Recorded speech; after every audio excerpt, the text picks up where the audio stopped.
Eu sou José Remo, sou professor dessa faculdade desde 89. Eu entrei aqui em agosto. Né? Foi até interessante essa história aí, porque eu vim para cá para... De verdade, eu estava fazendo mestrado em engenharia, em geotecnia, né? E aí eu vim prestar um concurso na engenharia, na faculdade de engenharia. Só que, na época, a pessoa que estava concorrendo comigo já tinha mestrado. E a pontuação lá que tinha na planilha, ela, mesmo que eles me dessem nota muito fantástica, eu não conseguia, pela pontuação, a estratégia lá. Ele falou... Aí na saída, o professor Heitor, que é aposentado na engenharia, chegou e falou assim: Remo, por favor, não se desanime, porque nós vimos que você tem muita habilidade e a gente queria que você ficasse aqui, mas você sabe, ele me explicou a questão da planilha e tal. Daí apareceu uma vaga na computação e eu prestei em computação e acabei passando aqui. Por que eu também prestei em computação? Eu fiz engenharia, né? E na época que eu estava fazendo engenharia, no começo do curso, eu tive aquelas disciplinas de introdução à computação, programação, não sei o que lá. Eu apaixonei naquele negócio. Falar a verdade para vocês, eu tinha que chegar e falar: meu, esse negócio aí tem tudo a ver comigo. E na época a Federal, que também tem curso lá em São Carlos, o vestibular era dispareado, né? A FUVEST era em dezembro e a Federal prestava em julho, né? Então aí eu prestei em Federal e passei na Federal também. E acabei fazendo tecnologia em processamento de dados junto com o curso de engenharia civil. O tecnologia é o que se enxerga hoje como BSI, né? É mais ou menos a mesma pegada, né? E levei os dois cursos, então eu sempre fiquei muito na fronteira. Sempre fazia alguma coisa aplicada de engenharia, mas tinha muita estrutura de computação no meio e tal. Então quando eu prestei o concurso... Engenharia civil, você vê. Fiz engenharia civil. E aí quando eu prestei o concurso, acabei passando, vindo para cá e continuei fazendo mestrado, doutorado, né? Interessante é que o concurso que eu fiz na época, que era 89, foi um dos primeiros Unesp que teve de concurso.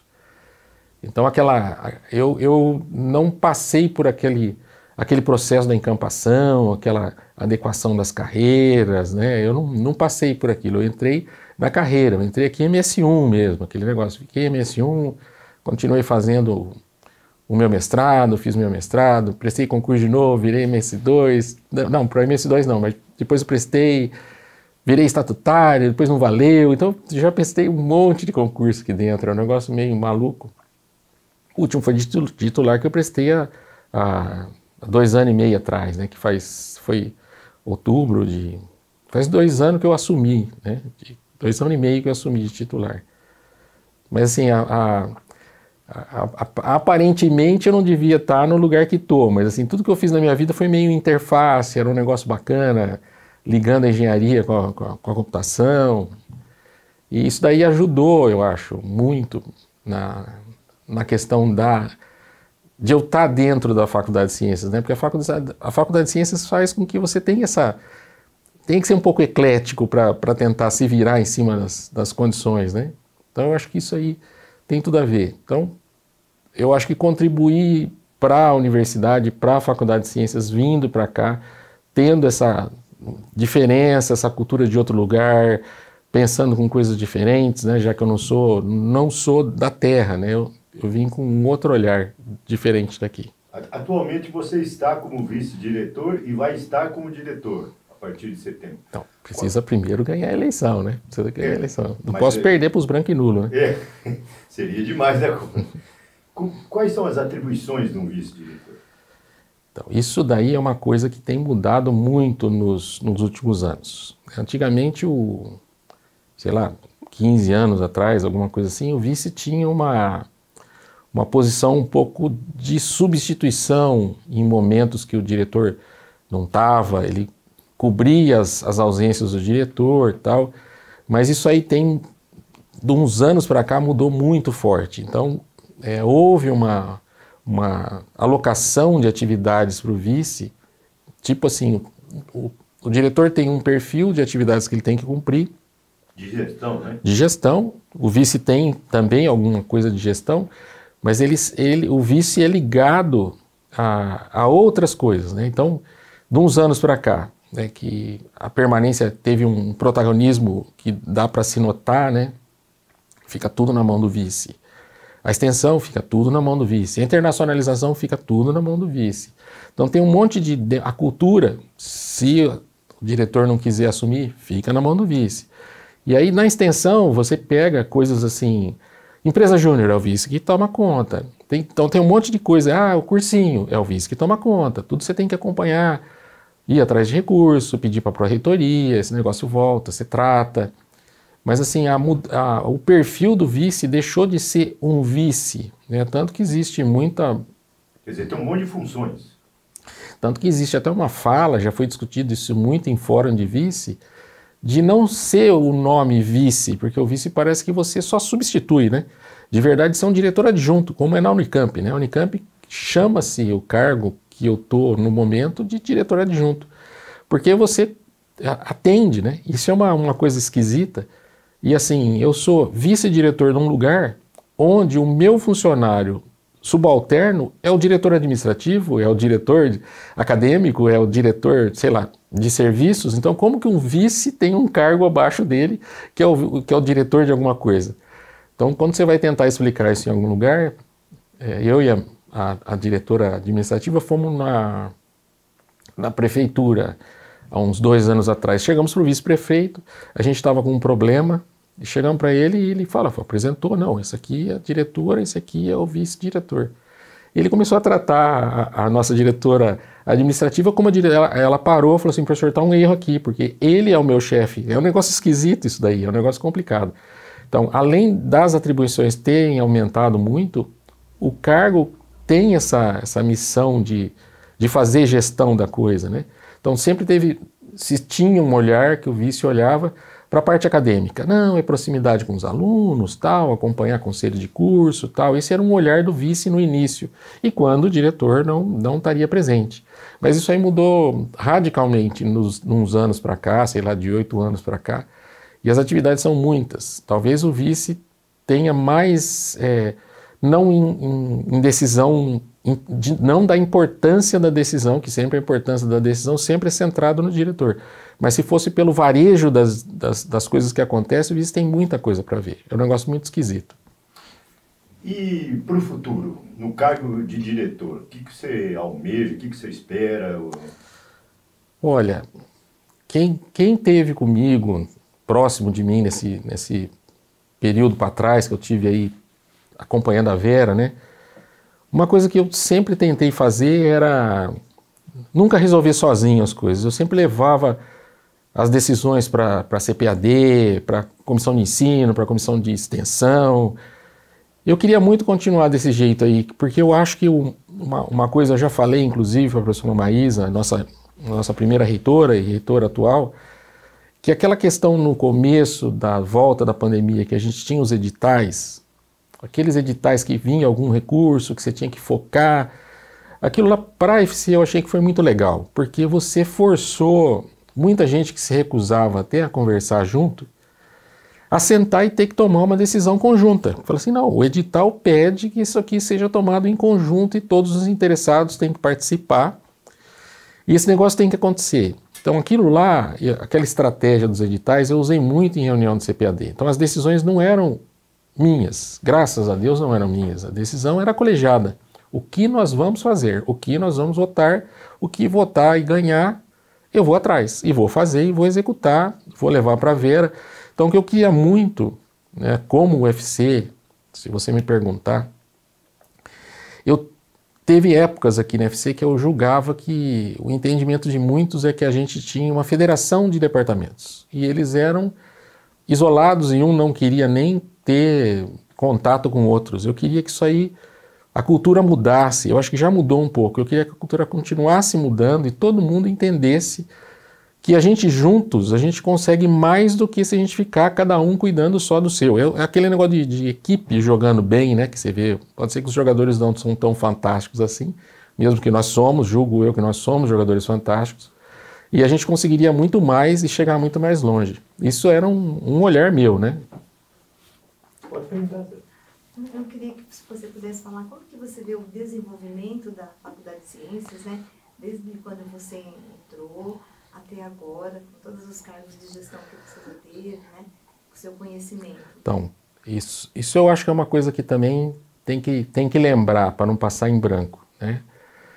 Quando a gente chegou aqui, o meu primeiro lugar que eu fui trabalhar era debaixo da biblioteca. Eu tinha que compartilhar uma mesa.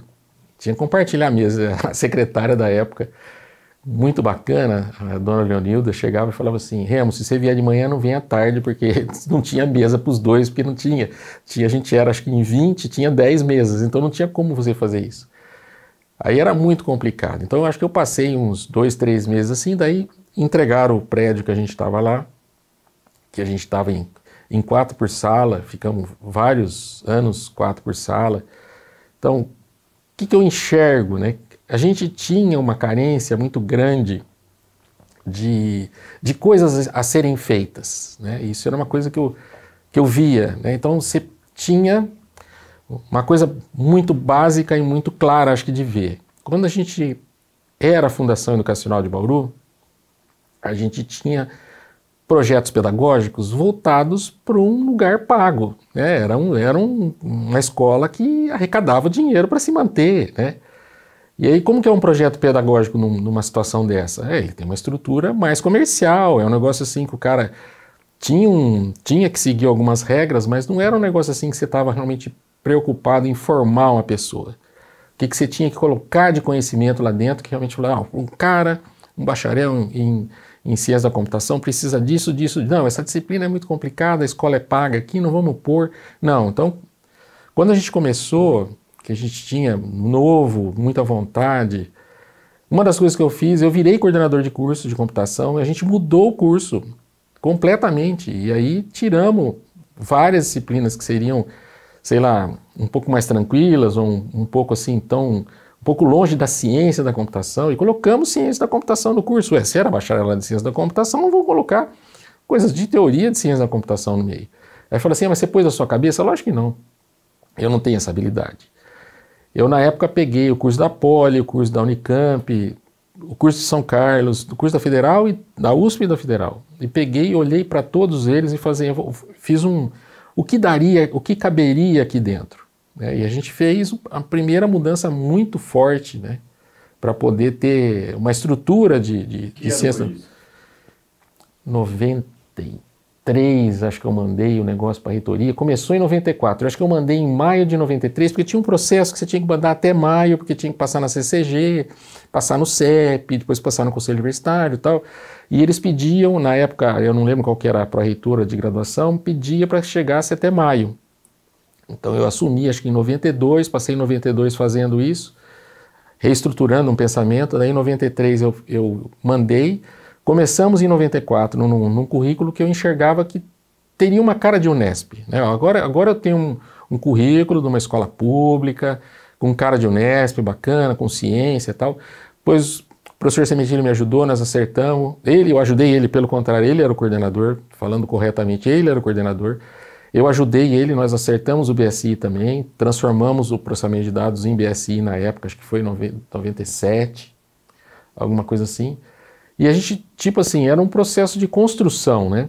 Que a gente estava numa escola que era um evento comercial e a gente começou a enxergar a escola como uma coisa que tinha que ter ciência junto, que tinha que acontecer alguma coisa. A extensão era muito... No começo não tinha muita coisa, não existia muita coisa, né? Então, isso aí era uma coisa que a gente começou a construir. Então, todo mundo se formando ao mesmo tempo, então fazendo mestrado, fazendo doutorado, e o curso mudando, a coisa acontecendo e precisando de se criar laboratório, criar lugar para trabalhar com os alunos, assim. O nosso vestibular melhorou, que começou a ser Unesp, começou a entrar muita gente de muita habilidade aqui dentro. Então tudo começou a convergir para uma coisa de crescimento, né? Então tinha que começar a olhar para o campus ficar poderoso, né? Aquele olhar de, então agora que a gente tem isso, agora vamos criar um mestrado, vamos criar não sei o quê, aquela evolução natural que você precisa, que você gostaria que houvesse numa escola de ciência pública paga pelo contribuinte, que você fala, o que o contribuinte quer que ele gostaria que a gente fizesse? Então a gente foi nessa construção, né? E a gente foi fazendo passo a passo e tal, né? Eu, de verdade, em 2000, eu recebi uma proposta, eu fiquei tempo parcial aqui, tudo dentro das leis, eu pedi para ser tempo parcial. Eu e o professor Semitili fomos para Marília, fiquei 7 anos lá. 7 anos porque lá se abria um mestrado. Então era uma coisa que a gente queria muito, porque fazia parte da carreira do docente se envolver com pesquisa num grau mais forte, evoluir na carreira. A gente via os outros campos, né? Mais estruturados que a gente, Araraquara, Botucatu, Rio Claro, que eles era mais tinham. Consolidado, né? Eles tinham essa estrutura. Então a gente queria que aquilo lá acontecesse aqui também, para a gente poder ir para frente. E o que aconteceu? Depois eu fiquei 7 anos lá, aí abrimos, um grupo de interessados abriu um mestrado juntando as computação, os cursos de computação. Acabei voltando em 2007, depois eu entrei e virei professor regular em 2008, né? Aí uma outra coisa que foi aquele negócio de mudar a vida, né? Em 2009 apareceu um convite, eu tenho a impressão, né, pelo que falam, que foi o professor Henrique que me indicou, que ele tinha sido diretor aqui, né? E me indicou, eu acho que foi a indicação dele, acho que ele nunca chegou para mim, Raymond, te coloquei lá, não sei, parece que ele sugeriu o meu nome. Eu fiquei de 2009, fiquei acho que 10 anos ajudando a fazer os sistemas da Unesp, que lá foi uma coisa que foi muito boa para mim, porque de verdade eu sempre tinha me envolvido com a parte teórica das coisas, mas eu nunca tinha ido na prática mesmo de fazer o negócio funcionar e pôr no ar e dar problema. E assim, muitos dos sistemas que estão aí, eu fui gestor e tomei conta, e sistema de graduação, vários deles, de pós, muitos dos sistemas importantes que estão aí, eu estava por trás, ajudei, viajei muito, né? O sistema de graduação que foi o carro-chefe de todo esse trabalho aí, eu acho que eu fui para mais de 10 unidades, pegava meu Corsinha prata, que acho que você lembra dele, que eu tinha Corsinha prata, vai, paga uma diária aí, não lembro como que era o nome que pagava para no Detim, paga um Detim para mim. Puta, ia para Ilha Solteira, ia para Araçatuba, viajei para tudo quanto era lugar, porque o problema, que é a mesma coisa que eu comentei que eu gostaria que acontecesse com a UFC, a Unesp tinha um comportamento de uma federação de unidades separadas. Cada um, eu cuido do meu e não quero ter muito trato com ninguém. O Cisgrade, né, que teve campus que foi... Teimou até o final, teimou até o último gole. E assim, isso é uma coisa que eu queria, na época que eu estava lá, 2004, o negócio do Cisgrade era 2004, 2005. Então, entrei em congregação, cheguei lá na congregação de Rio Preto, por exemplo, o professor falou, por que eu tenho que mudar? Eu falei, por que o senhor não tem que mudar? Era justamente a pergunta. Por que a gente não pode trabalhar junto? Até uma pergunta que ele me fez, esqueci o nome do diretor da época, mas isso aí vai causar desemprego nas nossas sessões acadêmicas? Eu falei, muito pelo contrário, professor, isso é uma ilusão do senhor. Porque o senhor vai poder oferecer um serviço muito melhor do que o senhor já oferece, mais rápido, e vai poder trabalhar com estágio, trabalhar com muita coisa que a gente trabalha de maneira precária por conta do pessoal estar envolvido com matrícula no papel em coisas que ele não devia estar fazendo, e que a gente pode atender o nosso aluno de maneira melhor. E mais uma vez passou, e depois a gente ia lá, o Marcelo, nosso DTA aqui, muitas vezes me ajudava, ele e o Ricardo depois iam lá, passava 2, 3 dias, e a gente ajeitava tudo. Era um serviço muito complicado de fazer, porque era a mudança da cultura, como que funcionava antes e como que a gente queria que funcionasse. Essa mudança de cultura é uma coisa que tem que acontecer em muito lugar, e que eu queria que acontecesse também mais na UFC, para que a gente trabalhasse mais junto e conseguisse mais resultado, fosse mais longe, porque só assim vai conseguir fazer. Sozinho, não sei se vai tão longe assim. E paralelo a isso, você pertenceu à comissão de computação, né? O comitê. Então, mas esse era o comitê. Tá? O comitê, ele tinha alguns representantes, mas assim, porque o serviço era muito grande, o professor Messias, que era o presidente da época do comitê, acho que você chegou a conhecer o professor Messias, ele pegou e falou assim, gente, a gente não pode ficar só na na organização e na tratativa legal da coisa. A gente vai ter que pôr a mão na massa. Então, tipo assim, a coisa começou a rolar, ele falou, o serviço é maior do que a gente espera. Aí, uma das primeiras reuniões que todo mundo falou, eu falei assim, eu quero o pior para mim, que era o de graduação. Eu falei, não, Messias, você me dá esse aí, para fazer que eu vou botar no ar esse aí. Aí a gente tinha uma disputa até, o que ia ficar pronto primeiro? O Cisgrade na Unesp inteiro ou a segunda pista da Castelo Branco lá em Botucatu, né? Que era aquela duplicação lá Não, a 200, lá no quilômetro 190, que tinha, você atravessava a Castela. Então a gente estava passeando, sempre a gente passava pela Castelo Branco, o Messias falou, que vai ficar pronto primeiro? O Cisgrade aqui. Eu falei, vou acabar primeiro com esse viaduto aqui. Não, eu pago não sei o que lá. Ele não paga até hoje, você lembrou agora, eu vou cobrar ele, que até hoje ele não pagou pro jantar que ele me devia. Que ele falou que se eu acabasse primeiro com aquela ponte, ele ia me pagar uma janta. Ele não pagou, vou cobrar o velho picareta. Ele está aposentado agora, vai ser duro achar. Ele vai sumir, mas de verdade foi isso. Então o comitê era uma coisa que era para tratar da forma legal da coisa, do funcionamento, mas o que aconteceu? A gente notou que se não pusesse, a gente mesmo não assumisse as tarefas, a gente não ia conseguir andar com a coisa, porque fica enroscado na legalidade da coisa, mas precisava de ação. Precisava que as coisas acontecessem. Então eu fiquei amigo de vários programadores, tanto que a gente se encontra no encontro de informática lá, e várias vezes, Remo, como vai? Pô, às vezes até tenho vergonha, porque eu falo, meu, quem que era esse homem? Eu já conversei com ele. E eu não lembro, porque é muita gente. A gente tem que lembrar o nome da pessoa, é um negócio muito complicado, né? Mas foi uma decorrência de estar no comitê, que eu fiquei muitos anos, e estando no comitê, que foi de 2009 até 2017 ou 2018 que eu fiquei, eu trabalhei muito nos sistemas, né? Então eu conhecia o funcionário, a gente ia, precisava de reunião com o diretor, eu pegava, ia em congregação e conversava na questão da mudança de cultura para todo mundo enxergar que a Unesp era uma coisa só, né? Que era uma coisa que eu achava importante. E hoje você escolhe os frutos disso, né? Porque está funcionando né? Assim, tem muita gente que fala, né, que a Unesp é azarada, que aqui não vai, não sei o que lá. Eu acho completamente o contrário. Imagina, né, isso é uma coisa que sempre vem na minha cabeça, que se tivesse tido a pandemia antes da gente ter tido os sistemas, nossa, a gente não ia ter condição de fazer nada. Você precisava de uma lista de aluno, você não teria nem a lista de qual aluno matriculado você tinha à distância. Era um negócio muito complicado. Então eu achei que a gente tem que parar de enxergar que é um azar e enxergar que aquilo lá foi foi muita sorte, foi um negócio de muita sorte, de ter dado certo. O professor Durigan falecido, ele teve bom senso de investir, né, na gente, não só dinheiro, investir em acreditar na gente, né. Tem muita história legal lá do comitê, do dia do sistema do diploma. Messias mandou para mim processo inteiro lá, estava tudo feito diferente do que era o padrão que a gente tinha adotado e tal. Eu peguei, fiz um parecer, isso aqui não vai funcionar, papapá, negou. Fui para a reunião na semana seguinte, cheguei lá em São Paulo, semana seguinte começou a entrar só secretaria-geral, reitor, diretor, vice-reitor, todo mundo entrando na reunião.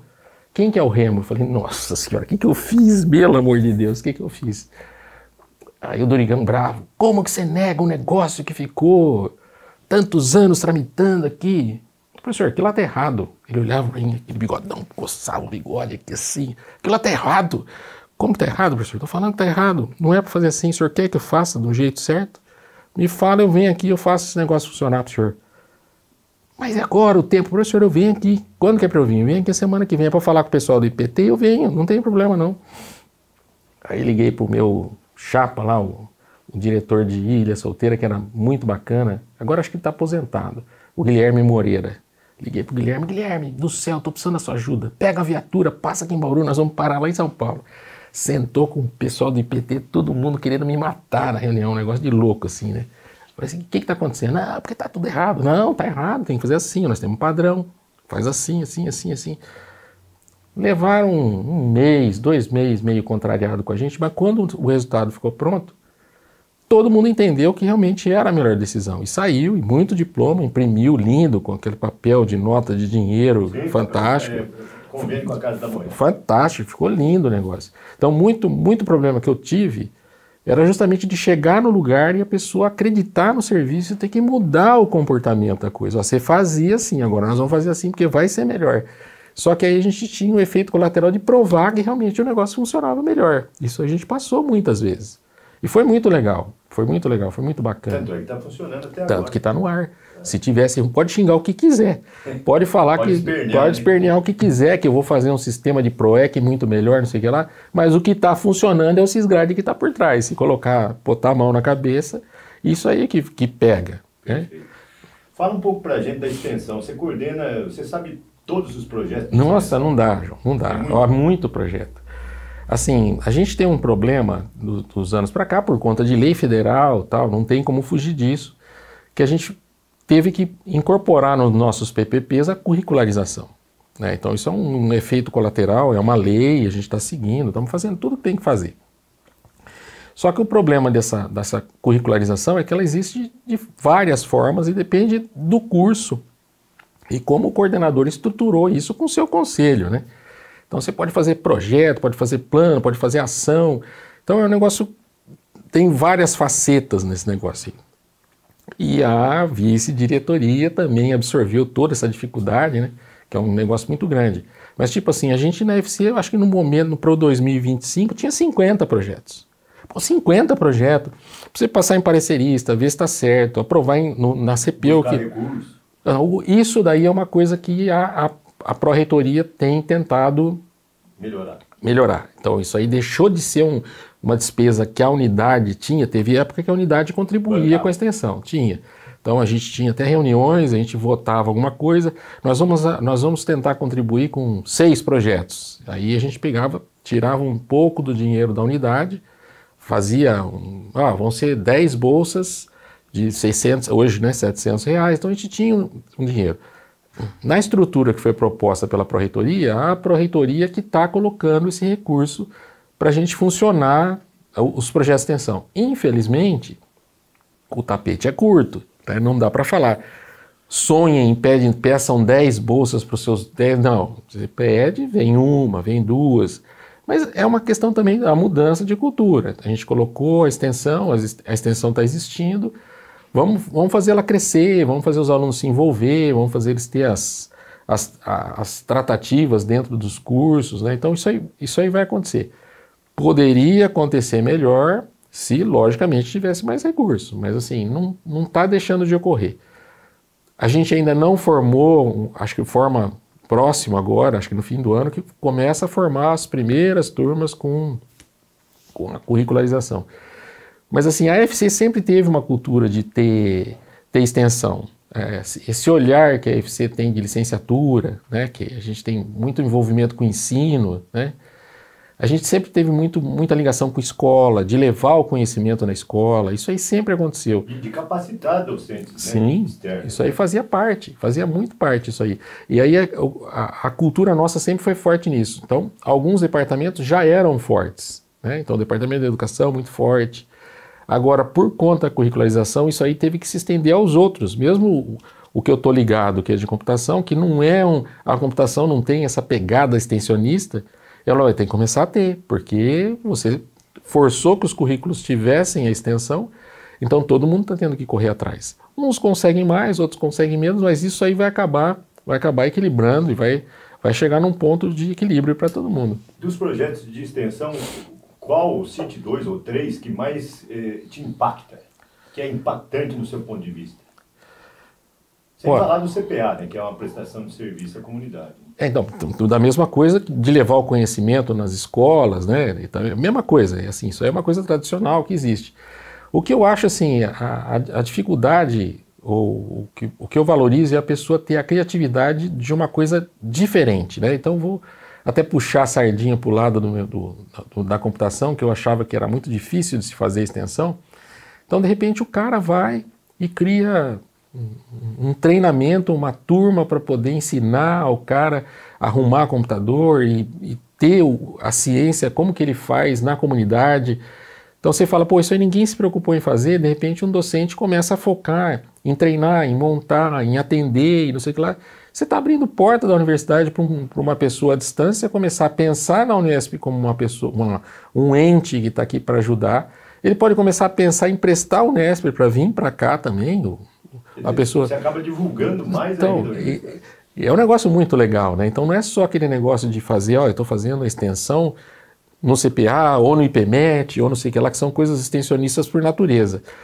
Então o que eu valorizo é a pessoa criar um negócio diferente, fala assim, meu, cria um jogo que o cara consegue diagnosticar algum tipo de doença. TDAH, por exemplo. Tem um joguinho lá, o cara põe, senta aqui com o menininho aqui, vamos ver o que acontece. Olha que bacana. Então você juntou o conhecimento, a pesquisa do cara, e você está levando o conhecimento que no fundo, o que a comunidade quer, quem paga imposto quer, que a gente atenda eles também. Por que você não pode ajudar? Então eu acho que os que têm mais valor são ligados a essa criatividade da pessoa se virar em cima de uma coisa que parece muito difícil, né? E pode não parecer, mas a extensão é pesquisa. De verdade é uma aplicação, né? Mas ela está ligada. Né? Tá ligado. E você está ligado lá. Então o CPA está aqui. Logicamente, se a gente conseguisse, como você falou, o CPA está aqui e tal, e ele consegue atender bastante gente, consegue fazer com que as pessoas se curem, por exemplo. Nossa, se pensar que a universidade está aqui e está fazendo isso, olha que coisa bacana, né? Cursinho, ferradura, Nossa, quanta gente não vem aqui e consegue crescer. Entrou na universidade graças ao cursinho, feito por alunos.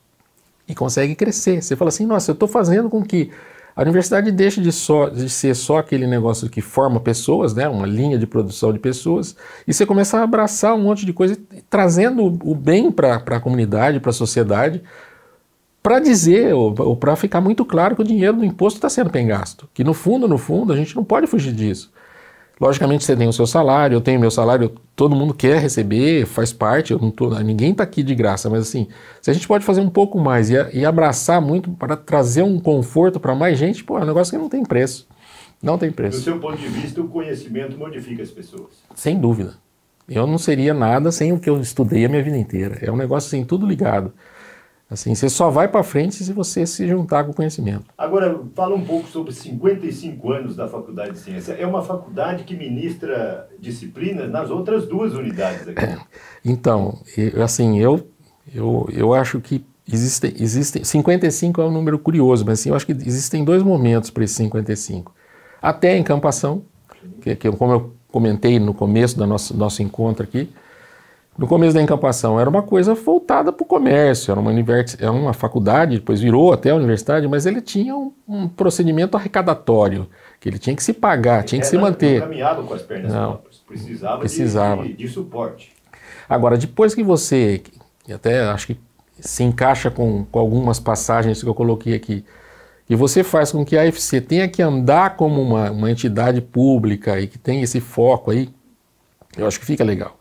Os 55 anos dela, eu acho que é esse processo de construção que a gente está conseguindo chegar num degrau de amadurecimento. Um degrau de amadurecimento. Você fala assim, nós estamos perfeitos? Lógico que não, devemos um monte de coisa. Tem muito laboratório para reformar, muita sala de aula para arrumar. O laboratório de computação ainda não saiu do papel? Não, tá para sair, tá para sair. Eu vi a planta semana passada, ele tá para fechar agora. Mas fala assim, tem muita coisa para fazer ainda. Então, quer dizer, a UFC é muito grande, muito diversa, várias áreas. Mas se a gente conseguisse trabalhar junto, eu acho que a gente conseguia chegar mais longe. Se a gente pensar ela funcionando como um time mesmo. Tinha que ser, né? Senão o negócio não vai virar, né?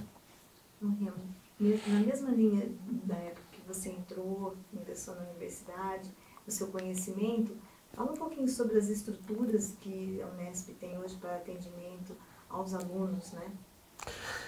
Então, nossa, de imaginar que a gente...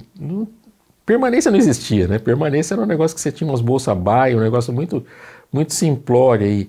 Hoje em dia a gente tem, só de veterano, acho que foram 230 veteranos, acho que a gente está ajudando com o auxílio da permanência. Pô, é um negócio que você tem 230 pessoas aqui que, se fosse em outra época, não teria condição nenhuma de estar aqui dentro, né? Muito difícil.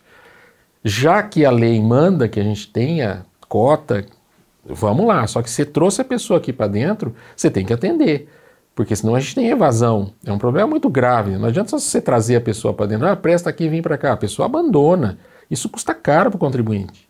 Uma vaga que uma pessoa abandona o curso aqui é uma outra pessoa que deixou de se formar, caríssimo, né? Então, essa estrutura que a gente tem hoje, que é muito melhor do que a gente tinha antes, a gente presta um serviço muito melhor, né? Quando eu fui estudar, eu almoçava no restaurante universitário. Almoçava e jantava. Era muito baratinho, é preço como o nosso aqui, de auxílio, R$ 2,50, alguma coisa assim. Proporcionalmente, acho que eu pagava alguma coisa mais ou menos desse jeito lá em São Carlos. Mas assim, era o que tinha. A gente tinha lá também algumas quadras, jogava futebol, tinha uma piscina. Mas tipo assim, a gente tem hoje uma assistência muito grande para os alunos. A gente tem... Acho que a gente deve, a nossa biblioteca é muito acanhada, eu acho que a nossa biblioteca está devendo ainda, mas assim, é um degrau de cada vez, né? A gente não pode sonhar muito longe. Mas assim, a gente tem assistência, tem saúde, tem psicólogo, tem NTAPs, tem um monte de coisa que você consegue correr atrás para a pessoa se sentir melhor aqui dentro, né? Que antes não tinha. Quando eu entrei então, quando eu virei professor aqui dentro, era... faça o que você puder. Até porque naquela época que você ingressou, a Faculdade de Ciências e o campus de Bauru era um patinho feio, né? Porque tinha acabado de estadualizar e os outros campos teve que dividir o bolo, né? E a gente ficou meio excluído muito tempo, João. Muito tempo. A gente passou de castigo, a gente ficou de castigo um tempo. Não sei se você lembra desse jeito. Ah, você é de Bauru? Ah, fica aí quietinho aí, porque vocês estão dando trabalho para nós. Vocês chegaram e querem sentar na janelinha. Não, né? E assim, deixaram a gente de castigo. Deixaram a gente de castigo. Esse é um olhar que eu tenho também. Só que, logicamente, pelo esforço de muitos, né? Hoje em dia a gente... Esse estereótipo caiu. Hoje em dia a gente é uma unidade reconhecida. Tivemos pró-reitor. Sim. Tivemos vice-reitor. A gente tem um olhar bastante bom. O nosso pró-reitor da Propeg, hoje em dia, é o professor Capello, né? Sim, que sim. Ó, você fala com o pró-reitor de administração. Tivemos o GRAEF na pesquisa. Não, mas agora... Fantástico, o GRAEF tem todo o seu valor, mas nunca a gente tinha tido uma pessoa próxima do dinheiro. Né? Hoje em dia a gente tem o professor... Ele já era da Fundunesp, que já ajudava muito a Faculdade de Ciências. Sim, né? mas hoje em dia o professor Capello é o pró-reitor da Propeg, que é o lugar onde o nervo da coisa, onde se decide o que vai investir ou não. Se ele tiver, a gente pede muito, conversa muito com o professor Capello. Se a gente puder conversar com ele, mostrar que a gente tem a possibilidade de fazer coisas boas, eu acho que ele vai ajudar. Então, para a FC, né, que a gente começou em 89, sendo patinho feio, 2 patinhos feios, né? A gente era de Bauru e era da FC. A FC era o lugar que estava tudo errado, nada funcionava, a gente não tinha recurso para nada. Hoje em dia nós somos, se eu não me engano, a primeira ou a segunda... unidade da Unesp com mais alunos de graduação, 2.300 alunos, sei lá quantos são. O segundo curso mais procurado no vestibular é nosso. Da psicologia. Então, e nós estamos em 12 programas de pós-graduação. Aí você tem mais 700 alunos de pós-graduação que está aqui. Então, somos 50 e tantos laboratórios de pesquisa aqui dentro, muitos financiados com verba de FAPESP, de CAPES, FINEP. Como você vai falar que a gente não está andando? Então, quer dizer, a ideia é se você conseguisse fazer com que todo mundo trabalhasse junto, se abraçasse, fizesse pesquisas, sei lá, entre várias áreas, né? É uma coisa que só agregaria e a gente teria muito... Por que não ir para frente? Não tem o que segurar, né? A gente precisava sair da toca. Então, eu acho que a questão que eu gostaria muito de passar é assim, eu enxergo a FC muito forte se ela trabalhar junto, sabe? Se você deixar separar, entrar nessas brigas internas, a gente só anda para trás. Então tem que tocar para frente. Não é uma cultura de todos. Tem gente que gosta de continuar imaginando, eu estou no meu departamento. Se é no seu departamento, você leva para a sua casa. É básico, né? Mas é um olhar meu. Sim. Eu acho que a gente tem que pensar em time, né? Tá. O que eu não perguntei que você gostaria de falar, de lembrar, enfim, de destacar nesse final de bate-papo? Eu acho que uma coisa bacana de falar da FC nesse ponto é assim, todo mundo cresce na Unesp, todo mundo tem uma curva de crescimento bacana e tal. Imaginando 89 que a gente estava, imaginando hoje, 2025 a gente estava, a nossa curva de crescimento com certeza foi mais forte. Isso é uma coisa que eu acho que é sempre legal de guardar. Comparado a quê? Comparado a uma média que existe dentro da Unesp. Ah, mas eu estou lá na faculdade de medicina, nós crescemos, nós temos isso. Mas você pegou muita coisa pronta. Sim, muita coisa. Do Instituto Isolado da década de 60. 60 e tanto, 63, 64. Então eu acho que tem uma coisa que a gente nunca pode esquecer na FC, que a gente conseguiu fazer um crescimento ensino, em pesquisa, extensão, em tudo que tem, muito mais forte do que a maioria do que tem na Unesp inteira. Né? A pessoa, acima da média. Acima da média. Fala assim, mas o IQ tem, a faculdade de farmácia tem 100 anos. Odontologia. Odontologia, 100 anos, tá, beleza. Se colocar no mapa o que era o IQ há 10 anos atrás, ou 15 anos atrás, e hoje, e colocar nós há 15 anos atrás, e hoje, e falar assim, quantos por cento você melhorou? O quanto você evoluiu em cima do que você tinha? Eu não sei se eu vou errar, mas eu acho que a gente não está perdendo, não. Eu acho que a gente trabalhou mais e a gente foi bem para frente. Desde a qualificação de docentes, né? Com tudo, com tudo. Tudo. E assim, funcionários. Pesquisa. Lembrando que a nossa taxa funcionário-docente é uma das menores que tem na Unesp. Assim, você fala, quantos nós somos? 160 e não lembro o número exato, 62, alguma coisa assim, 110 funcionários. Eu estava numa festa sexta-feira em Botucatu, lá é 1 para 1. Você tem 130 docentes, 120 docentes, não lembro da FCA, e 120 funcionários. A gente trabalhou muito mais, com muito menos funcionário, com muito menos recurso. E a gente chegou num ponto de, não estamos devendo nada para ninguém. Não estamos devendo nada para ninguém. O serviço não para, né? Não para. E a gente, para você conseguir equilibrar, então quer dizer que em todo esse tempo você trabalhou mais que a média dos outros. Isso é uma coisa que às vezes pode passar desapercebida, mas eu não gosto que passe desapercebida não, porque eu sou envolvido nesse trabalho. Esse trabalho me deu também. Mostrar, né? Isso me deu trabalho. Eu estou aqui, eu sou a pessoa que passou pelo processo de 80 anos. Eu entrei primeiro no concurso de computação, o Unesp foi o meu. Então eu peguei do ponto zero até onde eu estou agora. E aí você fala assim, dá para comparar o que a gente tinha em 89? Nem perca tempo, Foi muito grande. Que mensagem você deixa para os 55 anos nesse que venha mais 55, com certeza, né? Que vamos lá que falta pouco. Tem muita coisa, não sei se eu vou estar vivo, mas assim, que tem que fazer mais coisa, tem.